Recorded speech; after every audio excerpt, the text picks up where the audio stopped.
സിംഹാസനം സ്ഥാപിക്കുന്നതിലേക്ക് നയിച്ച സംഭവങ്ങളെക്കുറിച്ചാണ് ഈ വീഡിയോയിൽ. ന്യായവിധി ആരംഭിക്കുന്നതിന് മുമ്പ് ഈനോക്ക് ഒരു നിർണായക നിമിഷം കൂടി വെളിപ്പെടുത്തുന്നു. ആടുകളുടെ അന്തിമ മാനസാന്തരവും ഉണർവും. ഇതവരെ കർത്താവിൻ്റെ മുമ്പാകെ നിൽക്കുവാൻ യോഗ്യത ഉള്ളവരാക്കി തീർക്കുകയും അതിജീവിക്കുന്ന രാഷ്ട്രങ്ങളുടെ ലോകവ്യാപകമായ തിരിച്ചുവരവിന് വേദിയൊരുക്കുകയും ചെയ്യുന്നു. ഇസ്രായേലിന്റെ അന്ത്യകാല ശുദ്ധീകരണത്തെയും പുനഃസ്ഥാപനത്തെയും കുറിച്ചുള്ള സഖരിയാവ് പ്രവാചകന്റെ 10-ാം അധ്യായത്തിലെ 14-ാം വാക്യം, യോവേൽ പ്രവാചകന്റെ 2-ാം അധ്യായത്തിലെ 28 മുതൽ 32 വരെയുള്ള വാക്യങ്ങൾ, ഹോശേയ പ്രവാചകന്റെ 5:15,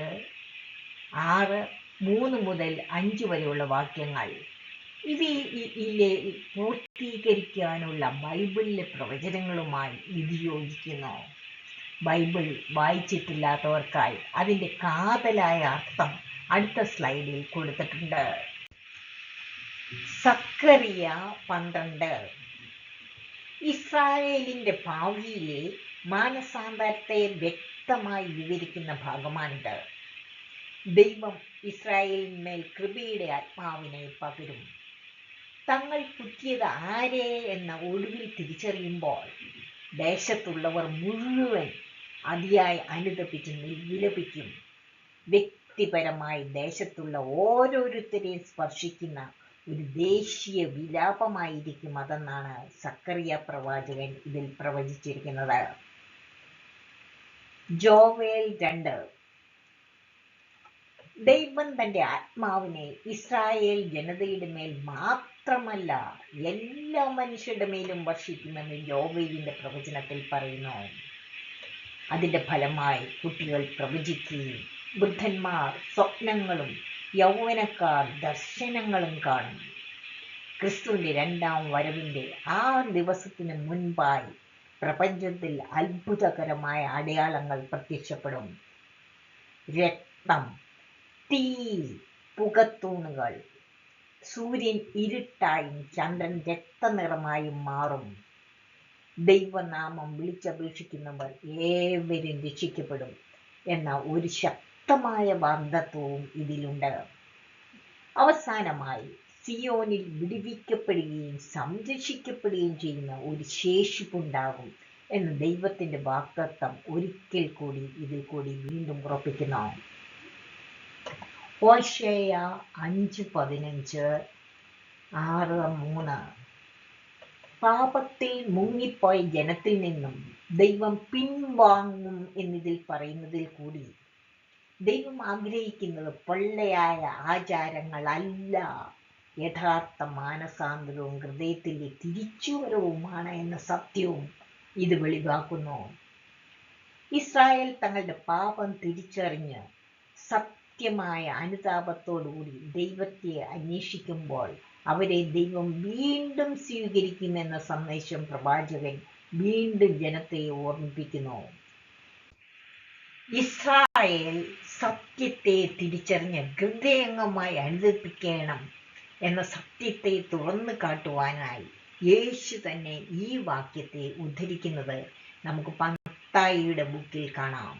ഇതിനെ അടിസ്ഥാനമാക്കി ഈനോക്ക് കണ്ട ദർശനത്തിലേക്ക് നമുക്കിനി കടക്കാം. 90:24 ആടുകൾക്ക് കൊടുത്തിരുന്ന വാൾ അവർ താഴെ വെക്കുന്നത് വരെ ഞാൻ നോക്കി. അവർ അത് കർത്താവിൻ്റെ വീട്ടിലേക്ക് തിരികെ കൊണ്ടുവന്നു.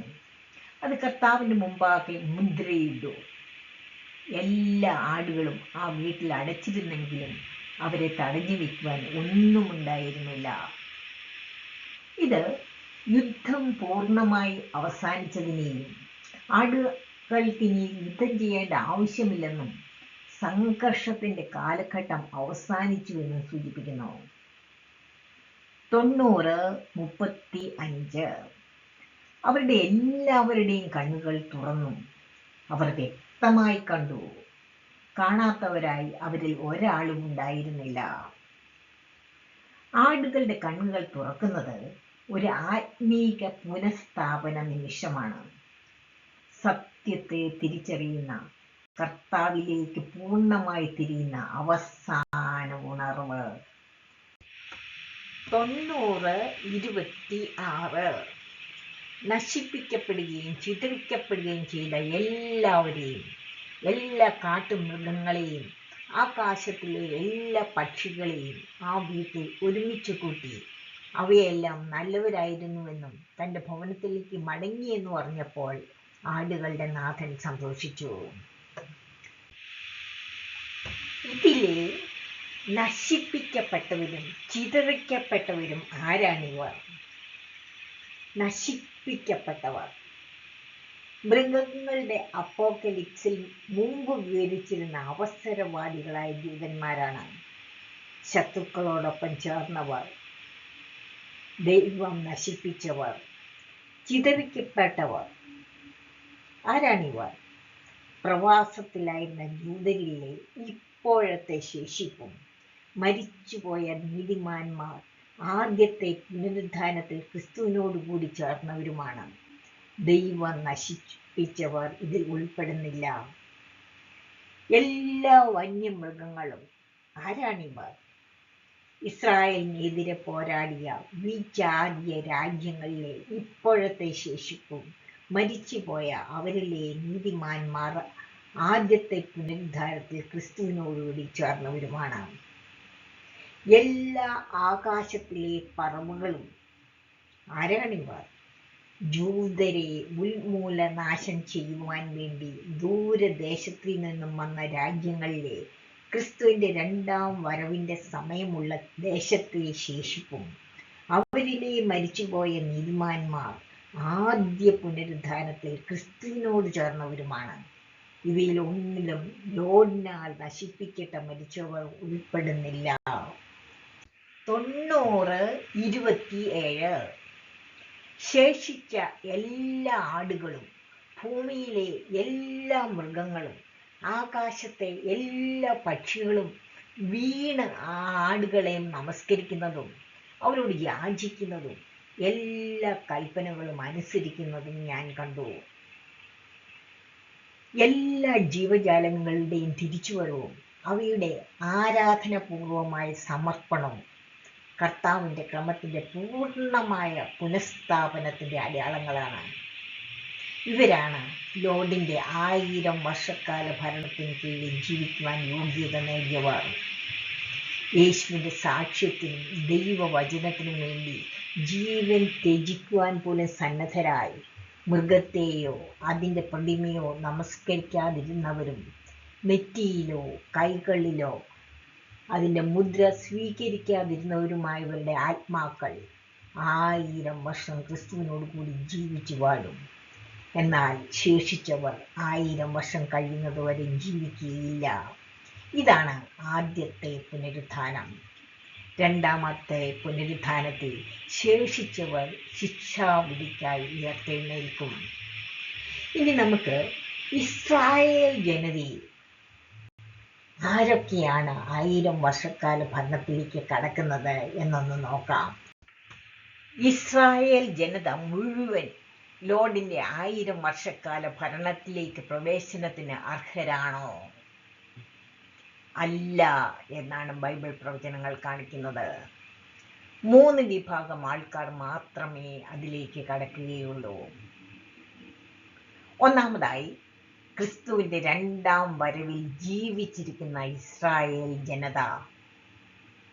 ഇവർ ഓൾഡ് ടെസ്റ്റ്മെന്റിൽ പ്രവാചകന്മാർ പ്രവചിച്ചിരിക്കുന്ന വെള്ളപ്പൊക്കം, ഭൂമികുലുക്കം വിധിയെ ദൈവകൃപയാൽ അതിജീവിച്ച് ജീവൻ പണയം വെച്ച് മൃഗത്തെ ആരാധിക്കുകയോ മുദ്രയേൽക്കുകയോ ചെയ്യാതെ ദൈവസാക്ഷിയായും ദൈവവചനം ഘോഷിച്ച് കഷ്ടതകൾ സഹിച്ച് തങ്ങളുടെ നിർമ്മലത കാത്തു സൂക്ഷിച്ചവരാണ്.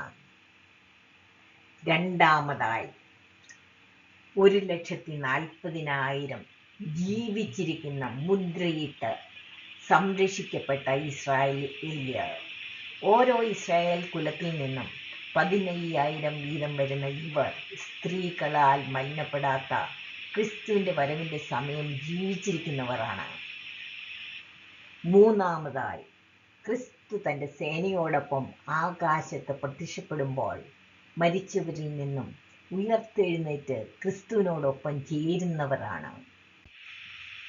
മരിച്ചവരിൽ ശേഷിക്കുന്നവർ ഗോഗ് മാഗോഗ് യുദ്ധത്തിന് ശേഷം, പഴയ ആകാശത്തിൻ്റെയും ഈ ലോകത്തിൻ്റെയും നാശത്തിന് ശേഷം സ്വർഗത്തിൽ നിന്നും പുതിയവ ഇറങ്ങി വരുമ്പോൾ ഇവർ ഉയർത്തെഴുന്നേൽക്കും, അന്ത്യവിധിക്കും ശിക്ഷയ്ക്കുമായി. തിരുവെഴുത്തനുസരിച്ച് വാഗ്ദത്ത ഭൂമിയിൽ പ്രവേശിക്കുവാൻ യോഗ്യതയില്ലാത്ത ഇസ്രായേൽ മക്കൾ ആരൊക്കെയാണ്? ഒന്നാമതായി, അനുസരിക്കാതെ എതിർത്ത് നിൽക്കുന്നവർ. യെഹെസ്കേൽ 20:38 ദൈവം പറയുന്നു, മത്സരികളെയും അതിക്രമികളെയും തുടച്ചു നീക്കും, അവർ ഇസ്രായേൽ ദേശത്ത് പ്രവേശിക്കുകയില്ല. രണ്ടാമതായി, ഇസ്രായേൽ ജനതയ്ക്കിടയിലെ അഴുക്ക് കറകൾ. യെഹെസ്കേൽ 22:17-22 ദൈവം ചില ഇസ്രായേലിയരെ അഴുക്ക് കറകളായി തിരിച്ചറിയുകയും ന്യായവിധിയിലൂടെ അവരെ നീക്കം ചെയ്യുകയും ചെയ്യുന്നു. എസെക്കിയേൽ 22 പറയുന്ന അഴുക്ക് കറകൾ അവർ ആരൊക്കെയാണ്? ഒന്നാമതായി, രക്തം ചൊരിയുന്ന രാഷ്ട്രീയ ഭരണാധികാരികൾ. അവരുടെ അധികാരം അവർ കൊല്ലുവാനും ഇരയെ കടിച്ചു കീറുന്ന ചെന്നായ്ക്കളെ പോലെ പെരുമാറുന്ന ഇവർ ലാഭത്തിനു വേണ്ടി ജനത്തെ പീഡിപ്പിക്കുവാനും ദുരുപയോഗം ചെയ്യുന്നു. നിരപരാധികളെ നശിപ്പിക്കുകയും നീതിയെ വളച്ചൊടിക്കുകയും ചെയ്യുന്നതിനാൽ ഇവർ അഴുക്ക് കറകളാണ്. രണ്ടാമതായി, വിശുദ്ധമായതെല്ലാം മലിനമാക്കിയ പുരോഹിതന്മാർ. അവർ ശുദ്ധവും അശുദ്ധവും തമ്മിൽ വേർതിരിക്കുന്നില്ല. ദൈവ നിയമത്തെ ലംഘിക്കുന്ന ഇവർ അശുദ്ധമായതിനെ ശുദ്ധമായതിൽ നിന്നും വേർതിരിക്കാതെ വിശുദ്ധ വസ്തുക്കളെ അശുദ്ധമാക്കുകയും ഇവ തമ്മിലുള്ള വ്യത്യാസം മനസ്സിലാക്കി കൊടുക്കാതെ ശബത്തുകളെ നോക്കാതെ അവർ തങ്ങളുടെ കണ്ണുകൾ അടച്ചു കളയുകയും ചെയ്യുന്നു. മൂന്നാമത്തെ കൂട്ടർ പാപത്തെ വെള്ള പൂശിയ പ്രവാചകന്മാരാണ്. തിന്മയെ മറച്ചു വയ്ക്കുന്ന ഇവർ തെറ്റായ ദർശനങ്ങൾ നൽകുന്നവർ, ദൈവത്തിൻ്റെ നാമത്തിൽ കള്ളം പറയുന്നവർ, കർത്താവ് സംസാരിച്ചിട്ടില്ലാത്തപ്പോൾ കർത്താവ് ഇപ്രകാരം അരുളി ചെയ്യുന്നു എന്ന് പറയുന്നവർ, ദുഷ്ടതയെ നേരിടുന്നതിന് പകരം അതിനെ സംരക്ഷിക്കുന്നതിനാൽ ഇവർ അഴുക്കുകാറുകളാണ്. നാലാമത്തെ കൂട്ടർ അക്രമം, അടിച്ചമർത്തൽ, അധാർമികത എന്നിവ പ്രവർത്തിക്കുന്നവർ, മാതാപിതാക്കളെ അപമാനിക്കുന്നവർ, വിദേശികളെയും അനാഥരെയും വിധവകളെയും പീഡിപ്പിക്കുന്നവർ, വിശുദ്ധ കാര്യങ്ങളെ വെറുക്കുന്നവർ, ലൈംഗിക പാപങ്ങൾ ചെയ്യുന്നവർ, കൈക്കൂലി വാങ്ങുന്നവർ, പിടിച്ചുപറിക്കാരും മോഷ്ടിക്കുന്നവരും പലിശയും അന്യായമായ ലാഭവും നടത്തുന്നവർ, അയൽക്കാരെ വഞ്ചിക്കുന്നവർ, ഇവരൊക്കെയും അഴുക്കുകറകൾ പിടിച്ചവരാണ്. ദൈവം അവരെ ചൂളയിൽ ശേഖരിച്ച് ന്യായവിധിയിൽ ഉരുക്കുമെന്ന് പറയുന്നു. അതായത് പുനഃസ്ഥാപിക്കപ്പെട്ട ദേശത്തേക്ക് പ്രവേശിക്കുവാൻ ഈ ഗ്രൂപ്പുകൾ അതിജീവിക്കുകയില്ല, അവർ മാനസാന്തരപ്പെട്ടില്ലെങ്കിൽ.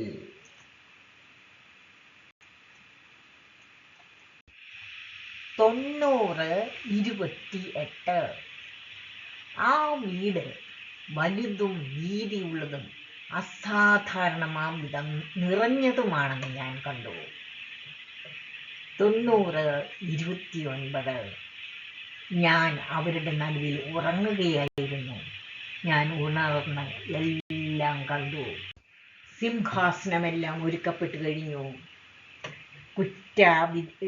ആരോപണത്തിലേക്കും ശിക്ഷയിലേക്കും നീങ്ങുകയാണ്. വീഡിയോ നീണ്ടുപോകുന്നതിനാൽ അത് അടുത്തതിലേക്ക് മാറ്റിവെച്ചിരിക്കുന്നു. ഇത് നിങ്ങളുടെ ബൈബിൾ സ്റ്റഡിക്ക് ഉതകുമെങ്കിൽ സബ്സ്ക്രൈബ് ചെയ്യുക, ഷെയർ ചെയ്യുക, നോട്ടിഫിക്കേഷനിൽ ഓളും ചെയ്യുക. അതെനിക്കൊരു പ്രോത്സാഹനമാണ്. എൻ്റെ ഈ വീഡിയോ കണ്ട എല്ലാവർക്കും നന്ദി.